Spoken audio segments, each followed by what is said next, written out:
The sheriff was untangling herself from Leland's body as Jenny stepped into the hallway and ran. She almost stopped as she approached the door at the end of the hall. Something about it screamed danger. Something about it made her want to turn away. Ignoring it, Jenny twisted the knob and slid into the room as a shot rang out. She felt a stinging pain in her leg and collapsed. With her uninjured limb, she kicked the door shut. She was instantly surrounded by darkness, the only sound May's laughter outside the door. And that's the last time anyone ever saw Jenny Green. Jenny heard the sheriff's footsteps fade away, but waited several minutes before trying the door. She twisted the knob, but the door didn't want to open again. Her guilt is cute. Jenny whirled and found herself face to face with a small girl. The girl wore a tattered dress and held a small notepad close to her chest.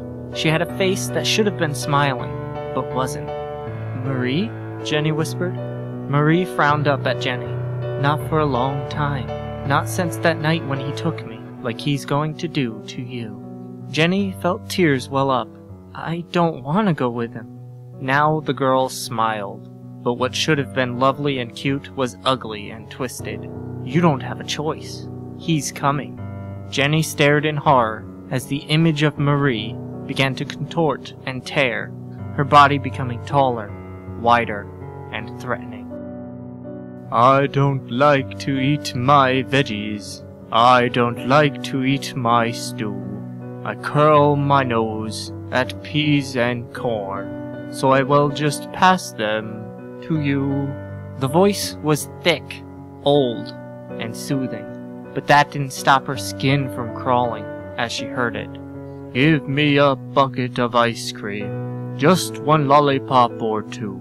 I would love a caramel apple, only the sweetest sweets will do."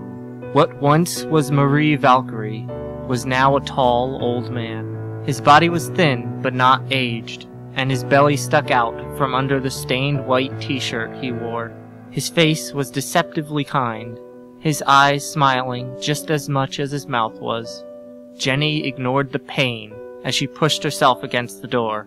"Now, now," the murderer with the kind face knelt to look her in the eyes. "Let's not be scared. You're in a safe place now, I promise." She almost believed him. She wanted to believe him. "Open the door, please." "Well," the man's face twisted into a sneer, "that's not happening. I am a collector, and you're my next trophy. This time, you don't have as much room to run." The man laughed, a pleasant laugh, and stepped back into the darkness. Jenny tugged at the door again, but it wouldn't budge.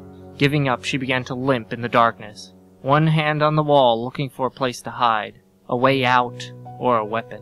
She could hear his breathing, and every so often she'd hear him sing that song again. Slowly, a familiar smell filled her nose that made her breath catch. The smell from the thing in the library. The smell of cinnamon, daffodils, and blood. Tears streamed down her face as she forced herself to move faster against the pain of her leg. Now she could hear him nearby, moving quickly. Her hand wrapped around something thin, and she spun, swinging with all her might. A loud crack filled the room, as whatever she held connected with the dead man's face. "You ungrateful little child!" She felt something heavy slam into her side, sending her flying into the wall. Wincing, she pulled herself to her feet again, the object held in front of her protectively. "I'm not a child anymore," she swung as he approached again, causing him to step away. "I'm not scared of you." His growl filled the room, and she felt herself get thrown into the air. She heard a splintering sound as her body collided and broke through the door to the hallway. She rolled along the hallway floor, a loud, unearthly scream filling her ears and shaking the house. In her hand, she gripped a long, thin cane, topped with the head of a cat.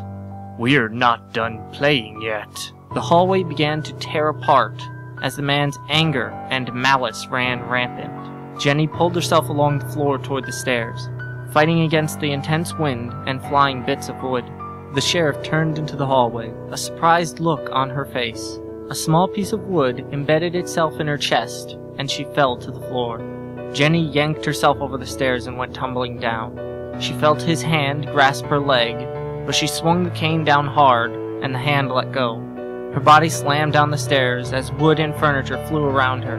A loud cracking noise echoed throughout the house as the ceiling above her head was torn away. There he was, staring down at her as she tried desperately to move against the pain. He was smiling that pleasantly sickening smile when he swooped in. As if running into a wall, his body crumpled. His face filled with rage, he reared to try again, only to be thrown back. Jenny's eyes went wide as she saw Leland slowly form in front of her, followed by Jordan, her mother, and lastly, the sheriff. Jenny didn't wait for a signal. She just pulled with all her might until her body fell into the grass outside 316 Willard Street. The roaring filled the air as the man's rage began to tear the house apart. She watched him fight against the barrier as the building began to collapse around him. She saw her mother turn and smile at her before the collapsing house blocked her from sight. The air slowly calmed, and the noise faded as she pulled herself to her feet. Leaning against the cane, she wiped dirt, blood, and tears from her eyes. The last of the building fell, nothing left but a massive pile of broken wood and furniture. Somewhere between smiling and crying, Jenny turned and began to hobble her way down the street.